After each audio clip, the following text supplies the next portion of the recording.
অকমান কথা কব কাৰণ আজি কথা নকোৱাৰ কাৰণে আজি কামৰূপ গ্ৰাম্য জিলাৰ আৰক্ষী অধীক্ষকে আজি আসামি ধৰাত ব্যৰ্থ হৈছে কথা নকোৱাৰ কাৰণে আৰক্ষীয়ে ভাবিছে যে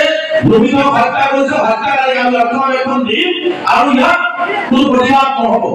আজি ইয়াৰ পৰা কথা যাব লাগিব অসমৰ মুখ্যমন্ত্ৰীৰ কাগজ যাব লাগিব বিজেপি মহোদয়ৰ কাগজ যাব লাগিব ইয়াৰ পৰা আজি কথা যাব লাগিব আজি নবীনক হত্যা কৰা নাই আমসুৰ হত্যা কৰা হৈছে আৰু এৰকম স্পষ্ট কৰে দিও আজি নবীনক হত্যাকাৰী গ্ৰেফতাৰ এই কাৰণে হোৱা নাই কামৰূপ জিলা সমগ্ৰ আৰক্ষী নবীন হত্যাকাৰীৰ লগত খবৰ মিলাই গৈছে খবৰ মিলাই গৈছে আৰক্ষী সম্পূৰ্ণভাৱে ৰক্ষণাবেক্ষণ দিছে নবীন হত্যাকাৰী যাৰ কাৰণে আজি হত্যাকাৰী গ্ৰেফতাৰ হোৱা নাই অসমৰ কিমান স্মাৰ্ট মুখ্যমন্ত্ৰী ইমান স্মাৰ্ট ইমান গফলি এনকাউন্টাৰ আধা ঘন্টা ভিতৰত হয় আৰু আক্টিভ হৈ গ'ল নবীন হত্যাকাৰী আৰক্ষী গ্ৰেফতাৰ কৰিব নোৱাৰে সম্পূৰ্ণ আৰক্ষী ভুল কৰি আজি গ্ৰেফতাৰ হৈ পেলাই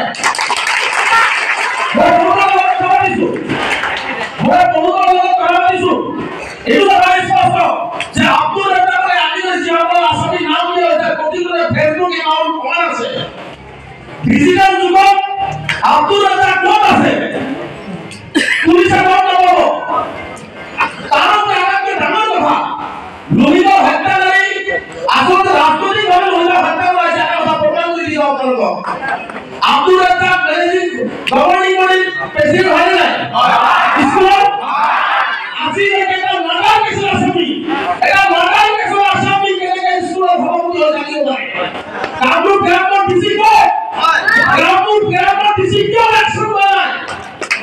কামৰূপ গ্ৰাম্য ডিচি কিয় একশ্যন লোৱা নাই নে মুখ্যমন্ত্ৰীয়ে মাথা মাৰি দিছে এই কথাটো স্পষ্ট কৰিব লাগিব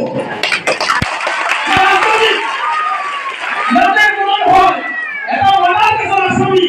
হত্যাকাৰী সেই ৰেজ্জাকক এতিয়ালৈকে স্কুলৰ সভাপতিৰ পৰা আঁতৰাবলৈ সক্ষম হোৱা নাই অসম চৰকাৰে তাৰলৈ কামৰূপ গ্ৰাম্য আয়ুক্তই তাৰলৈ সম্পূৰ্ণ বুজা যায় যে নবীনক হত্যাকাণ্ড সম্পূৰ্ণ ৰাজনৈতিক হত্যাকাণ্ড আছিল এটা কথা স্পষ্ট কৰি দিওঁ কোনো ৰাজনৈতিক দল আমছে ভয় কৰে আৰু কেনে নকৰে এইটো স্পষ্ট ইয়াত ন্যায় লাগিব আৰু ন্যায় নোপোৱালৈকে এই আন্দোলন আজি কি দেখিছে এই আন্দোলন আজি শুৰুৱাত হ'ল মই নিজে আগত কৈ গৈছো নবীনৰ গাৰ একপাল তেজৰ মূল্য আমছে অকলে যাবলৈ নিদিয়ে চব্বিশ ঘণ্টা সময় সীমা বান্ধি দিছিলো তাৰপিছত তেওঁলোকে গ্ৰেপ্তাৰ কৰিবলৈ সক্ষম হোৱা নাই তাৰপৰা আৰু কথা কৈ যাওঁ আমি আমাৰ লাজ কৰা দৰকাৰ যিসকলে কমলা কলেজৰ পিছে ঘূৰি আছে মই হাত জোৰ কৰি অনুৰোধ জনাওঁ এইবাৰ মানুহৰ পিছত আপোনালোকে নুঘূৰিব জাতি শেষ কৰি পেলাব হাত জোৰ কৰি কাৰণ চব কমলা কলেজৰ নামৰ এটা জুডিচিয়েল ইনকুৱাৰী এইকাৰণে বিচাৰিছো যে কমলা কলেজৰ এই হত্যাকাৰীৰ লগত ইনকুৱাৰী আনিব লাগে এইকাৰণে আনিব লাগে মঞ্চত থকাৰ পিছত এটা যুৱ ছাত্ৰ এটা হত্যা হোৱাৰ পিছত কমলা কলেজৰ মুখেৰে আজিলৈকে এটা গৰিহণাৰ প্ৰস্তাৱ অহা নাই আমি বুজি নাপাওঁ আজি অতুল বৰাকে স্পষ্ট আহ্বান জনাইছো যে কমলা কলেজৰ কিয় নবীনৰ হত্যাকাৰীক ৰক্ষণাবেক্ষণ দি আছে ইয়াৰ জবাব অগমৰ সভাপতিয়ে দিব লাগিব অন্যথায় অগমৰ সভাপতি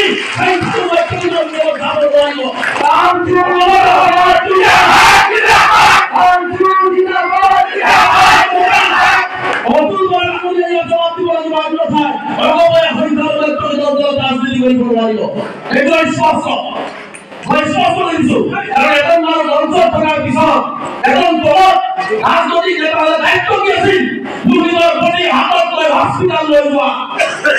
দায়িত্ব কি আছিল কমলা কলেজৰ নবীনৰ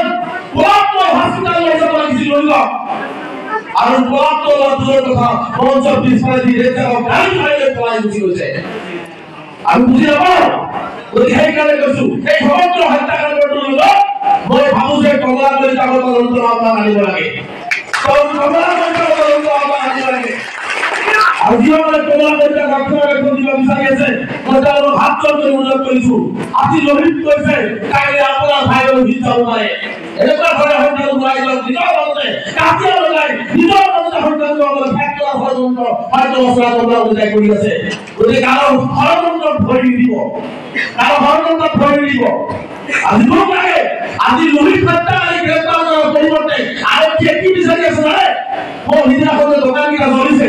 ৰাইজে উত্তেজিত হৈ হয়তো দোকানকেইটা জ্বলাইছে এতিয়া আৰক্ষীয়ে বিচাৰি আছে কোন কোন মানুহ জড়িত হৈ আছে নাম লাগে এড্ৰেছ লাগে সব কিমান নিৰজ্জ খবৰ কি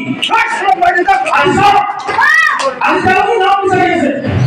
আজি এটা ঘটনা হৈ গৈছে আমেৰিকাৰ মানুহে কিবা ঘটনা কৰিছে তাত তদন্ত নিশ্চয় আৰক্ষী কৰিব কাৰণ আমিও নিবিচাৰো কোনো আইন হাতত তুলি লওক কোনো আইন হাতত তুলি ল'ব লাগে আইনৰ প্ৰতি আমাৰ বিশ্বাস আছে আজি অসম আৰক্ষীয়ে সেইটো তদন্ত আৰম্ভ কৰিছে কিন্তু দুৰ্নীতি হত্যাকাৰী তদন্ত আজিলৈকে নাই দুখ লাগে গতিকে মই আৰক্ষী যিসকল উচ্চ বিষয়া ইয়াত আহিছে মই হাত কৰি আপোনালোকক অনুৰোধ জনাম যে আপোনালোকৰ ভাই যদি লোহিত হ'লহেঁতেন আপোনালোকে এক্সিডেণ্ট নহ'লহেঁতেন নেকি মই আৰক্ষী কামৰূপৰ আৰক্ষী কৰ্তাকে আহ্বান জনাইছো যে লোহিতক আপোনাৰ ভাই বুলি ভাবি লওক অসমৰ মুখ্যমন্ত্ৰী আজি আমি লিখিত অৱগত কৰিম অসমৰ মুখ্যমন্ত্ৰী বিজেপি আমি অৱগত কৰিম যে যিকেইটা আসামী দিয়া হৈছে এই আসামীখিনি গ্ৰেপ্তাৰ নহ'লে কিন্তু পৰিৱেশ ভাল হ'ব এইটো স্পষ্ট